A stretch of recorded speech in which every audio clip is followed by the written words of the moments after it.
Hey, happy Friday, everybody.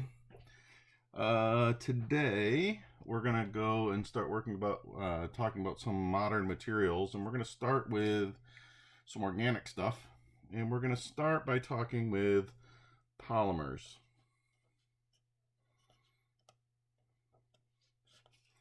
We're gonna talk about polymers. Now, polymers are large molecules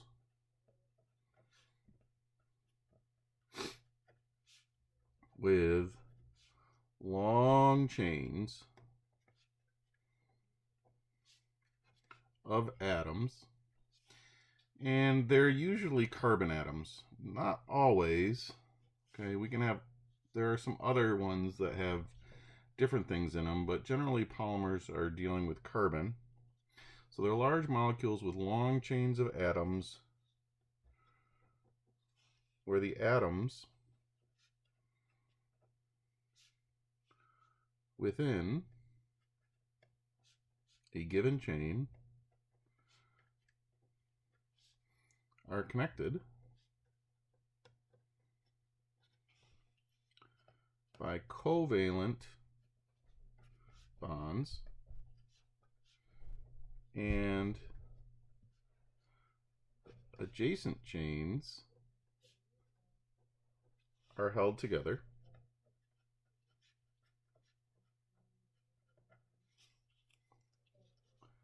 by weak intermolecular forces.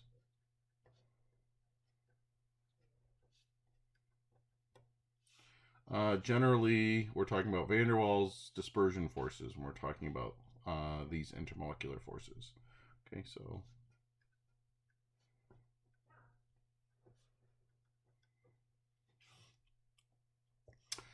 now let's talk about some types of polymers.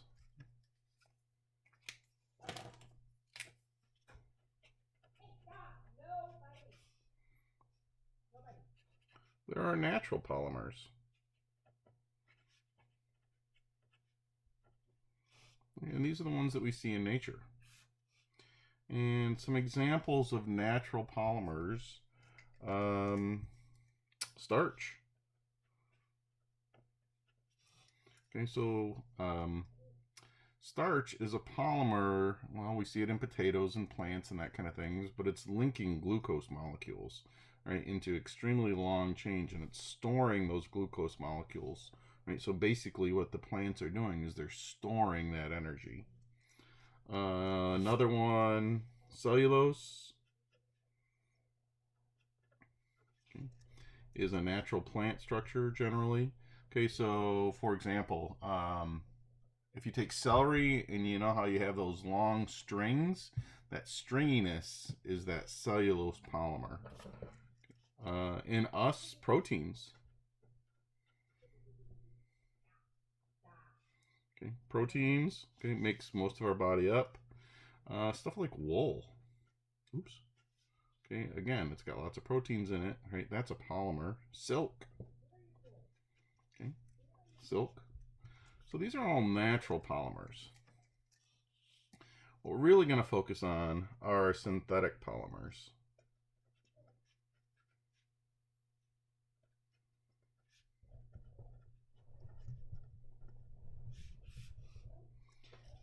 And these are our plastics. These are our plastics.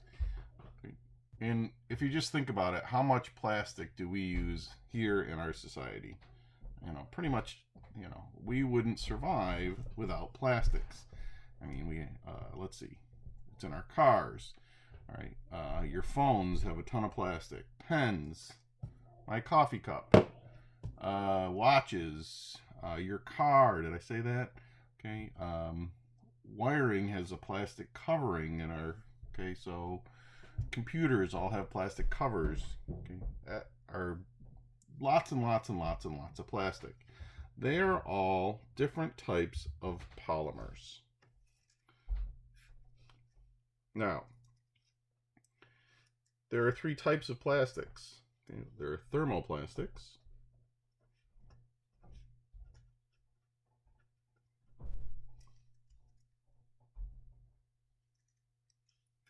So these can be melted down and reshaped easily.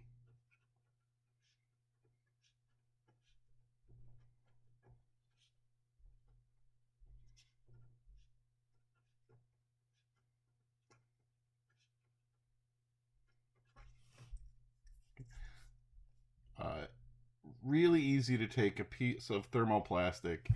You just slowly raise the temperature. It will melt down into a liquid pretty easily, and then you can take that liquid and you can reform it into a different form. An example of this would be your milk jugs.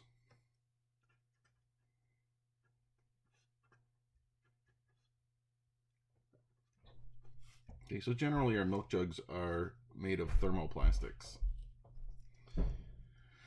Our second type are called thermosetting plastics.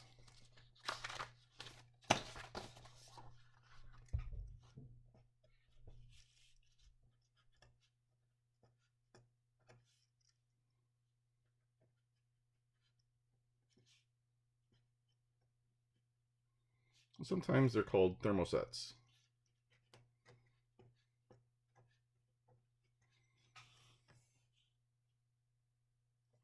So when we make thermosetting plastics,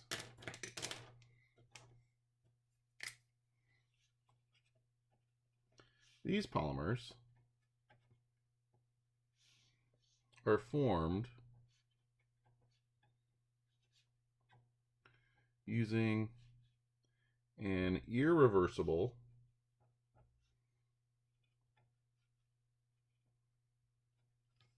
chemical process.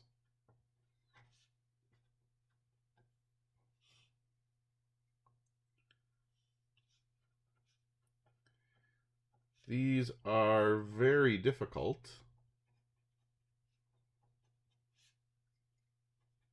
to reshape. Okay, so once we've made these thermostatic plastics, they're hard to recycle, all right? All right, they're very difficult to melt down. They don't like to melt. They'll combust and burn, and once they're set, it's hard to use them again. Okay, so examples of a thermosetting plastic. I don't know if you've seen it, but okay, insulating foam.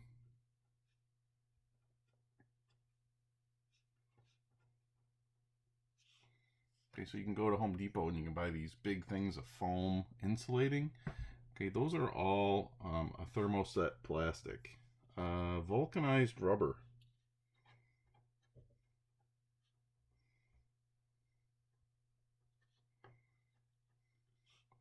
Okay, tires. Okay, these are in our tires, and we'll talk about what vulcanized rubber is in a little bit. All right, so these are all types of thermosetting plastics. And finally, our third type of plastic are our elastomers. Elastomer.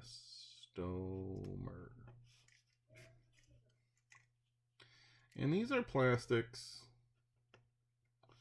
that exhibit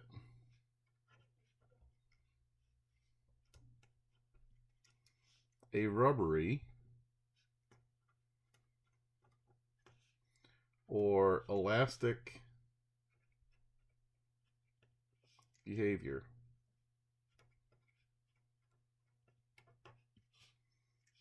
So these can be stretched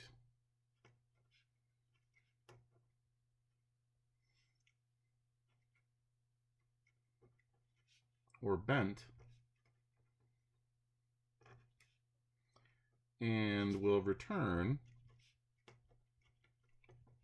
to the original shape.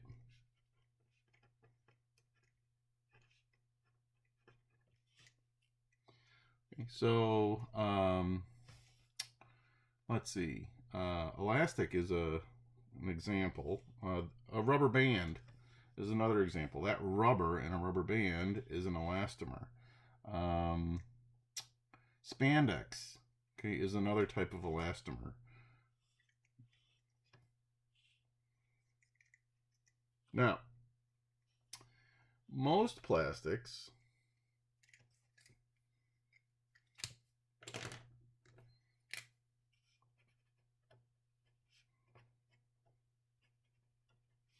have a recycling symbol.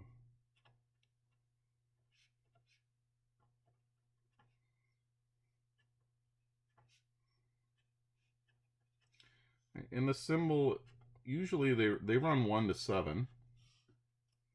Okay, and the lower the number,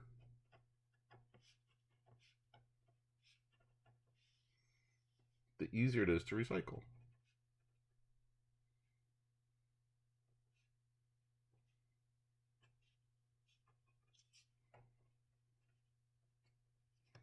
The lower the number, the easier it is to recycle. So in the textbook, and you're going to have to read this, okay, so right here on page 500, it gives us some of those recycling materials and their numbers, okay, and this is in the US.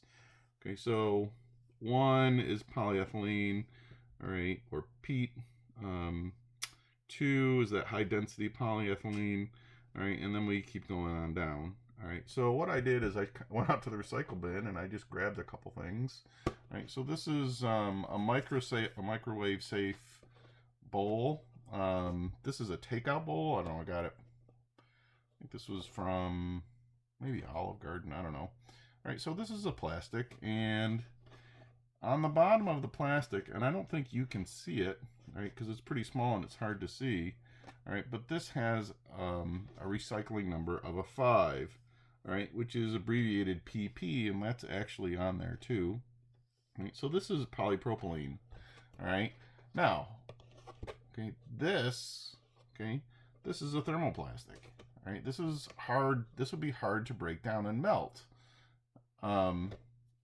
which is a good thing in this case because you could put this in the microwave. All right. Let's see. I found, oh, this is one of those whipped topping containers. Right. And again, this one has a symbol. Oh, here it is. I don't know if you can see it again. All right. This is a 5 also. Okay. So this one's a 5. And this is, actually, it's another this is another whipped topping one. Okay. But this one's different. This one is a 2. All right, so this is a high density polyethylene. All right, so this one is pretty easy to recycle. These guys are all not easy to recycle. It's hard to break these down. All right, and what they do with these higher numbers is you actually chop them up. You have to chop them up into fine pieces, and then they do some different things with them. These lower numbers will just melt down, and they're easily reshaped. All right, so that's what these recycling numbers are on the bottom of your different plastic containers. Okay. Well, how do we make these polymers?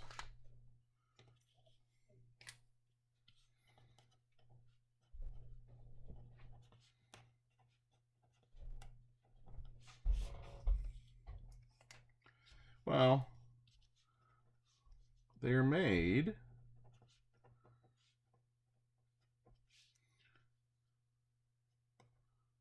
by an organic reaction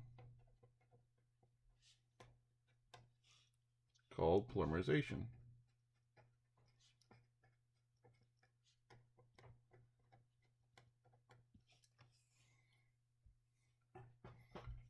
Polymerization.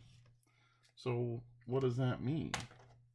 Well, what we do is we take small molecules, and these are called monomers.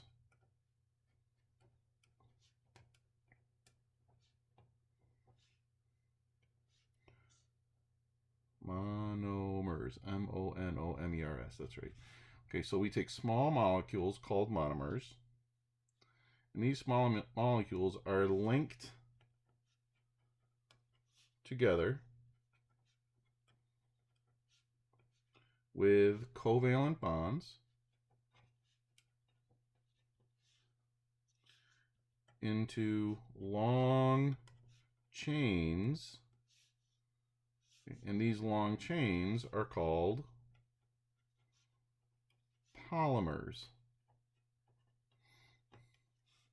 So we take monomers, where we have 1, that's what mono means. take those individual monomers, put them together to form a polymer.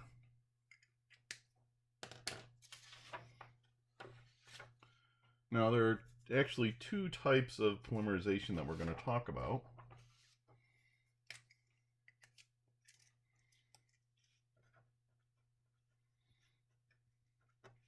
Talk about addition polymerization.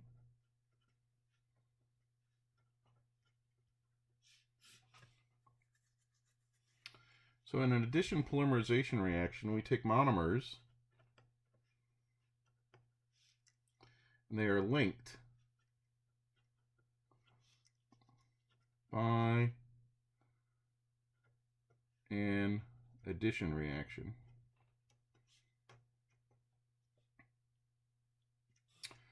Okay, so if you remember back to the organic unit, okay, in an addition reaction, our monomers must be unsaturated.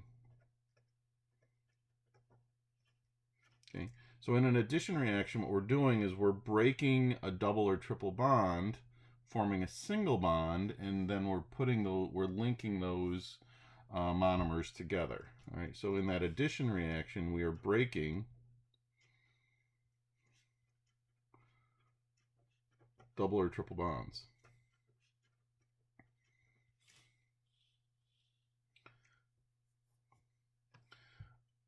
All right, so let's kind of run through an example here. Do I have enough room? I don't know that I have enough room. Let's go to another page. So a typical example of addition. So let's say we have some ethenes.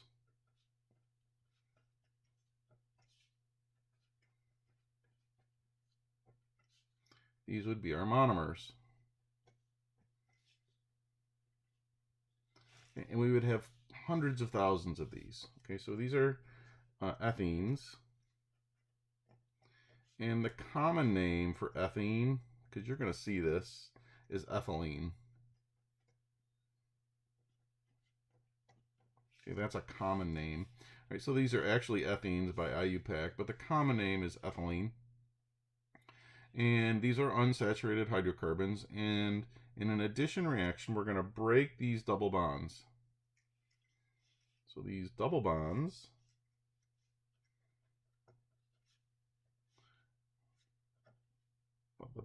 bonds are broken and become single bonds.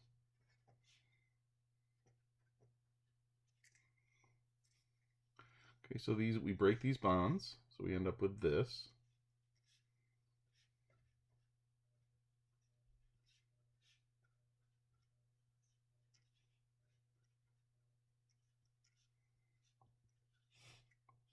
Right, now, remember, carbon wants to make 4 bonds. This one only has 3. This one only has 3. So these will naturally link. All right, and these will naturally link, and these will naturally link, and on and on and on and on. And eventually we get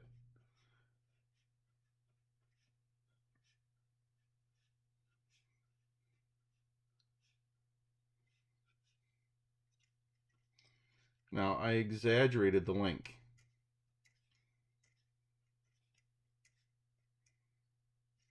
Okay, so I exaggerated, where we link those monomers together, I exaggerated it so you could still see the monomers. In reality, this bond right here is no different than this bond. Okay, they're all the same size. Okay, so now we've taken these monomers and linked them together to form a polymer. So this would be my polymer. And this polymer is actually called polyethylene.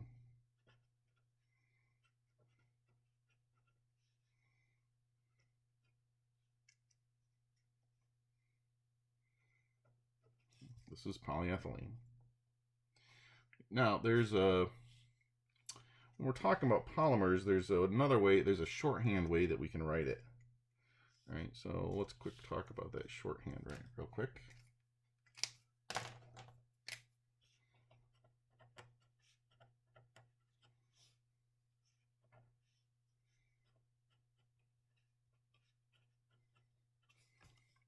NCH2 double bond CH2. So this is my ethene, and I have N number of them. It goes through that addition polymerization, and it produces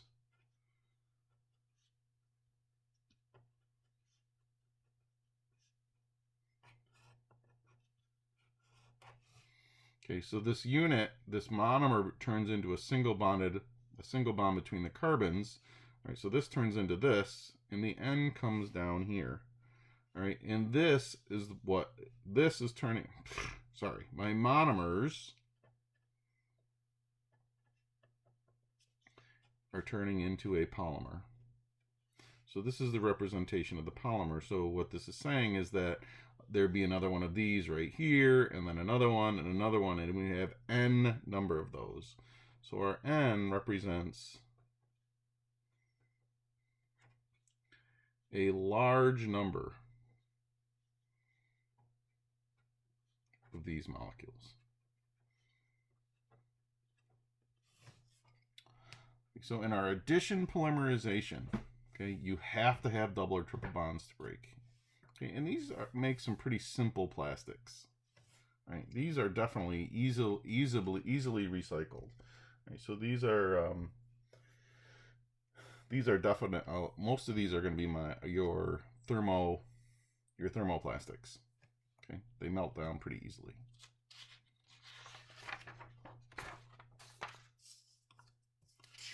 Right. Our second type of polymerization is called condensation polymerization.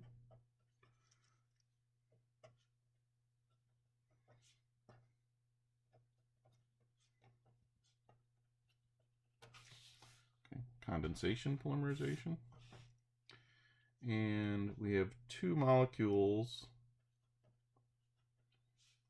are joined together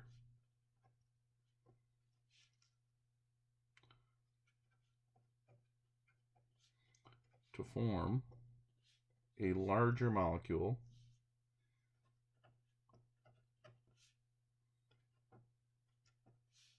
by eliminating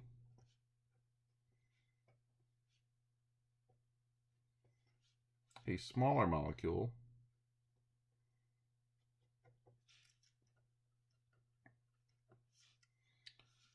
such as water. It doesn't have to be water, but it often is.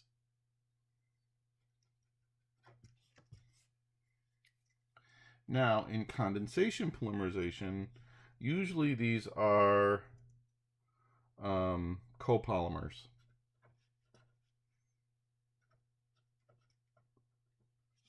Okay, usually condensations are copolymers. And these are polymers formed from two different monomers.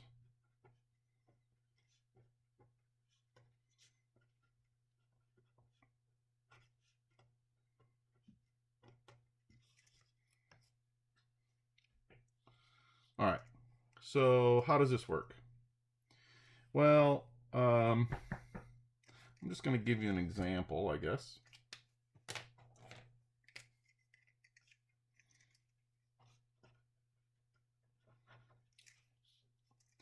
All right, so let's say that we have one monomer with an amine group sitting here on each side. Okay, so that would be one monomer. And we're going to put it together with a type of an acid. It's got a carboxyl group on each side.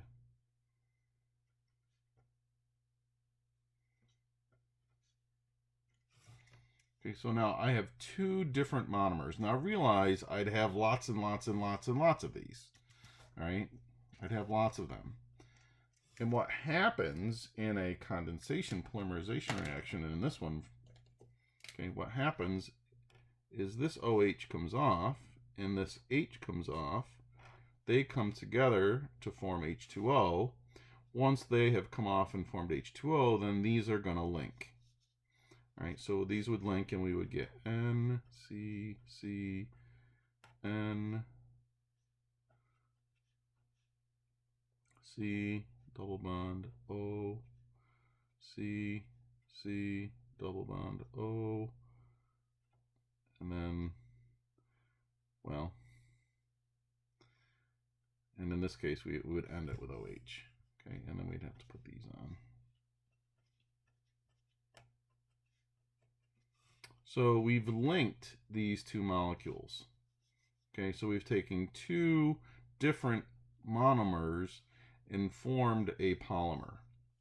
Now realize, okay, there would be another one sitting here. So one of these monomers would then be sitting here, and this would have come off to form more water. And then another one, and another one, and another one, and another one, and we get these very, very long chains.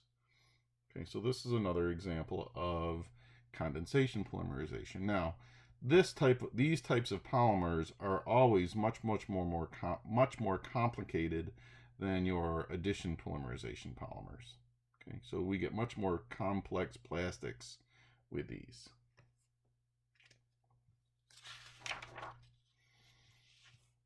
Let's talk about some structural and physical properties of these plastics and polymers.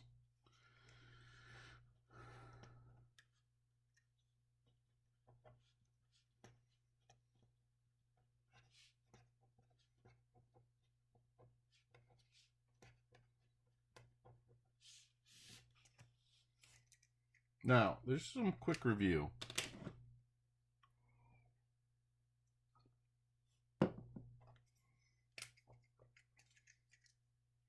So our polymers are usually held together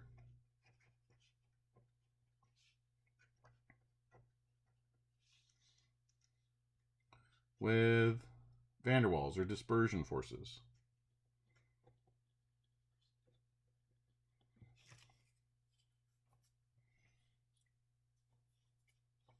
So in our polymers, we wouldn't just have one long chain. There would be thousands and thousands of these long chains next to each other to make a plastic. And those long chains are held together with dispersion forces. Couple things to remember. Longer the chain, stronger the intermolecular force.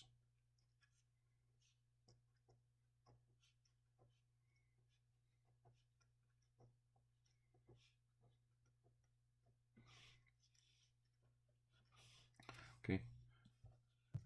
If it has side chains, or if we start getting into cis and trans issues, okay, so side chains or cis and trans,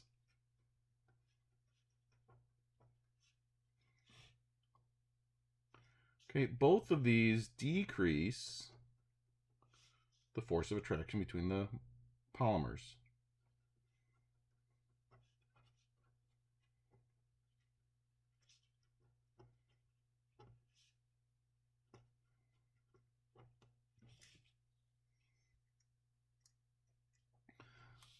So if we were comparing melting and boiling points between, let's say, between this type of this molecule and this one, okay, this is going to have much more dispersion forces between them. This is going to have a much higher boiling point, right, than this guy, all right?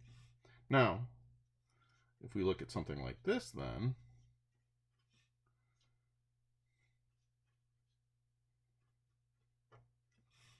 okay, as soon as we start adding these side chains, these can't be as close together.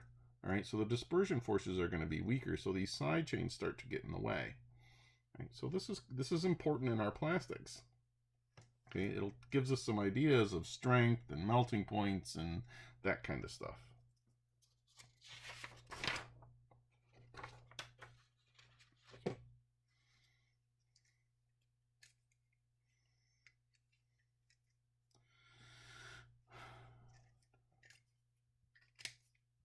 So you need to remember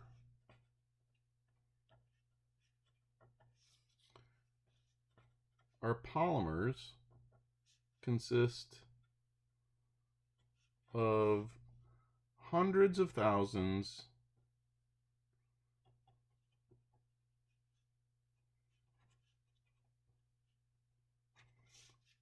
of linked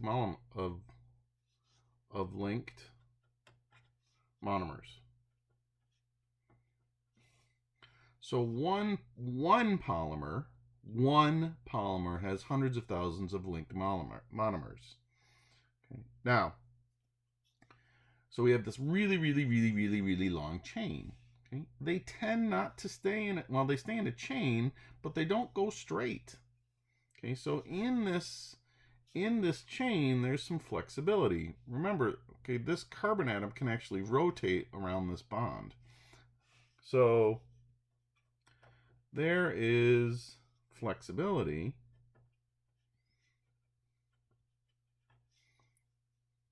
in these polymers. And since there's flexibility, they can fold up.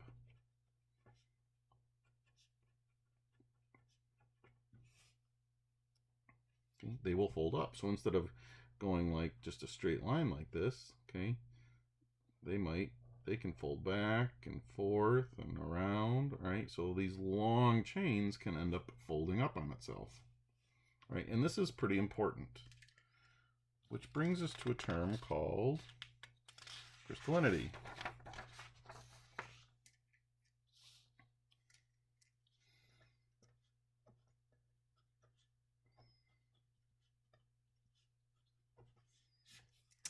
This is a little bit confusing, but not. I think I'll be able to explain it to you. So, when we're talking about polymers, they are mostly what's called an amorphous solid.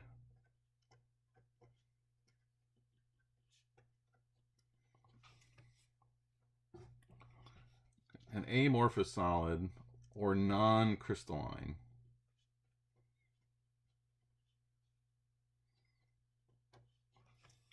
Right, so most solids have that nice, strict, rigid geometric pattern, all right, and they have that crystalline lattice, that crystal lattice that forms. Polymers don't have that, okay? That's why they're called an amorphous solid. Okay. Now,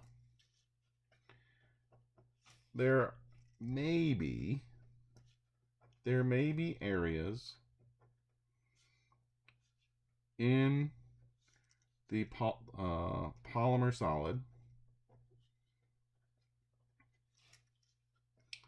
that have what are called ordered regions. And these ordered regions are where polymers line up next to each other.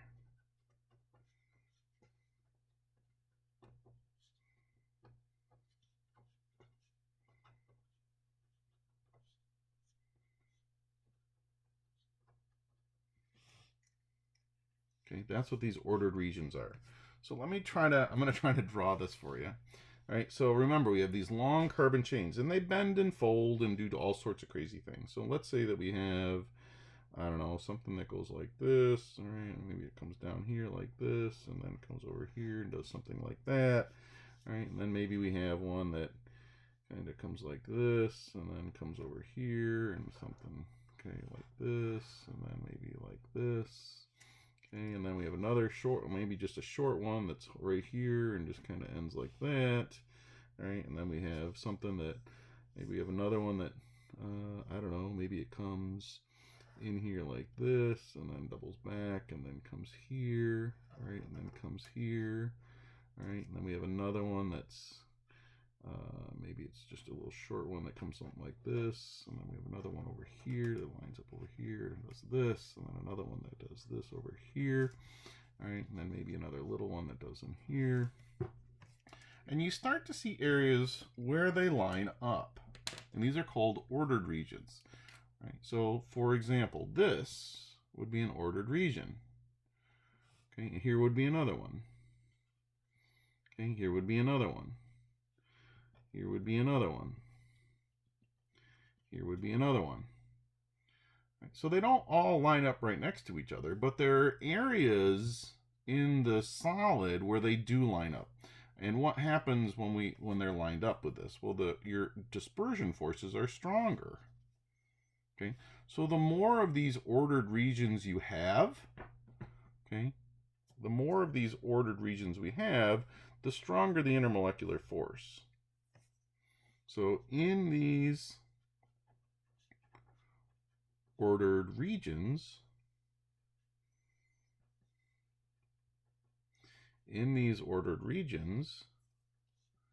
the intermolecular forces are stronger.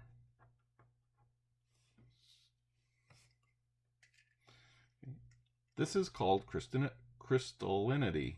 Okay, this is called the crystallinity. The more of these ordered areas,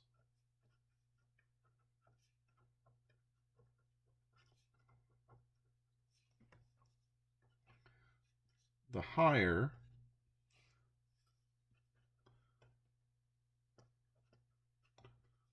the crystallinity of the substance.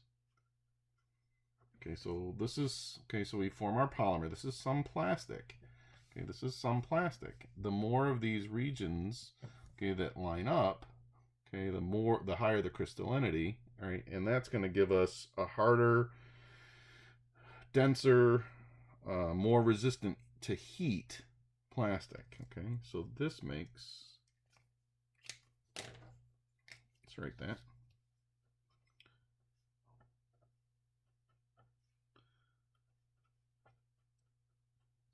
This makes a plastic harder, denser, less soluble in water, and more resistant to heat.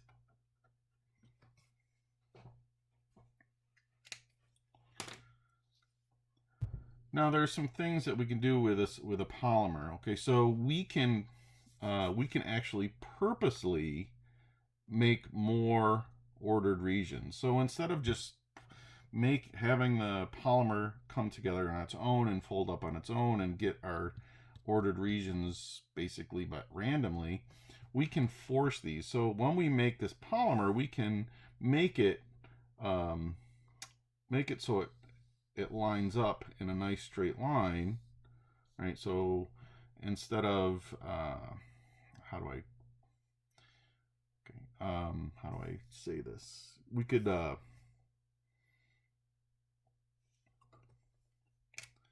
when we make the polymer, we make the individual polymer. We make each individual polymer on its own, all right, and we purposely lay it out flat.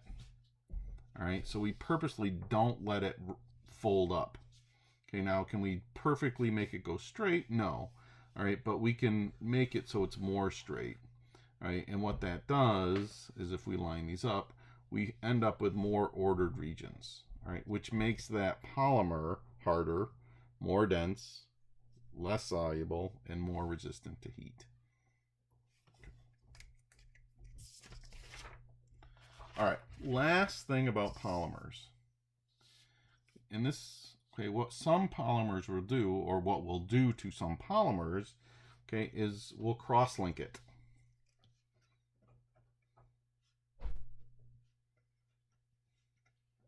Okay, this is called cross-linking. Hi, everybody. Becky with a Q has brought the new addition to our family. This is Piper, and she is a 10-week-old peekapoo. Can you look up here to the camera? Look up here to the camera. Say hi. Hi. We've had her for about a week now. Isn't she cute? Hi, Piper.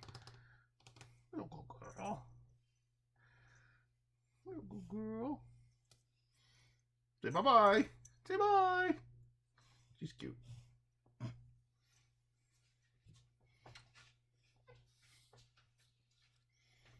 All right, cross-linking.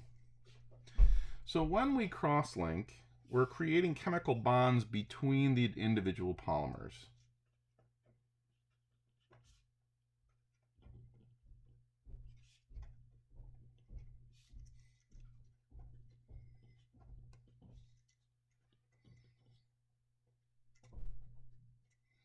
Okay, so we're creating a chemical bond between each polymer. So we're actually bonding them together. The more cross-linking,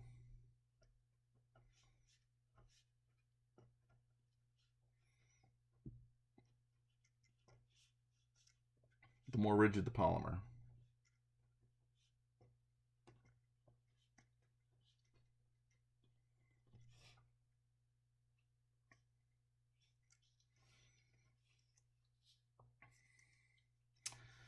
Our thermosetting plastics.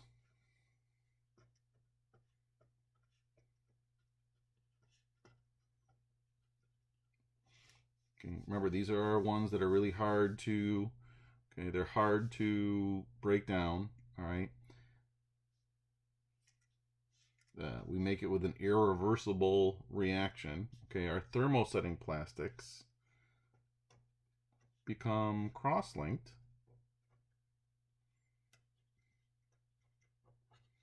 when heated.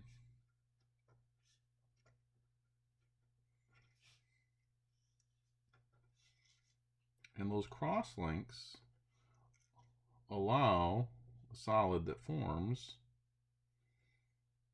to hold its shape. Much less resistant to heat. No, much more resistant to heat.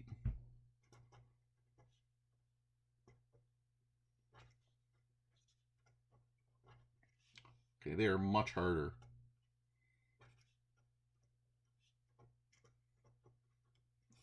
Okay, much harder. So, an example that we use all the time, or that, okay, that's important to us, is called the vulcanization of rubber. And I think I'm going to go to another page.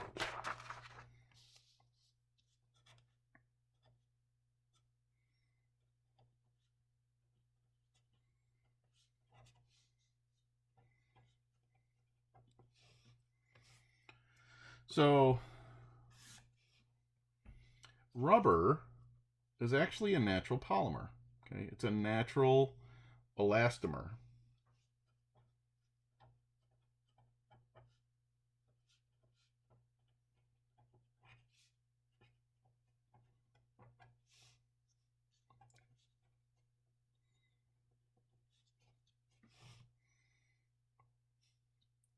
Okay, and it's very soft. So rubber is a natural polymer that is very soft. Now, the tire on your car or the tire on your bicycle is made of rubber. Okay, but rubber is a very soft natural polymer.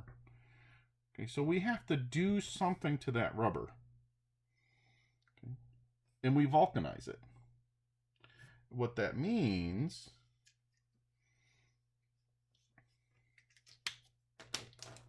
is we add sulfur. If sulfur is added, it creates sulfur links between the chains.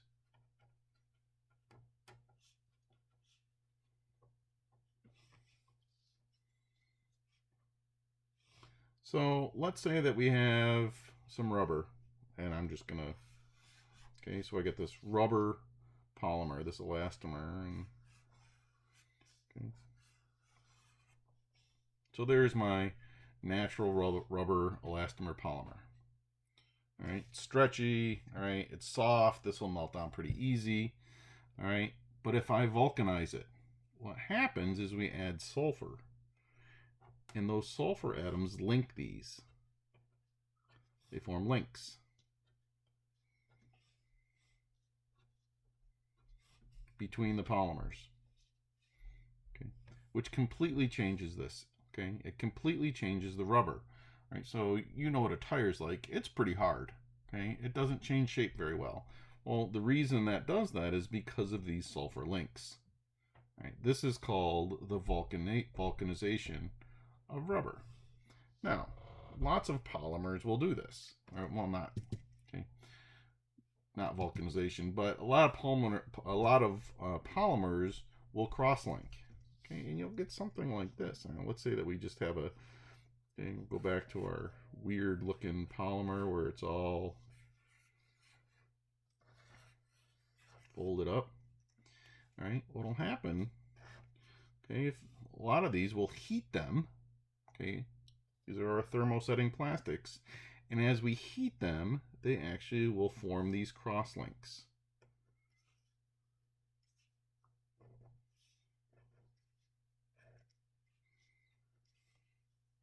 It actually can cross link on itself. Okay.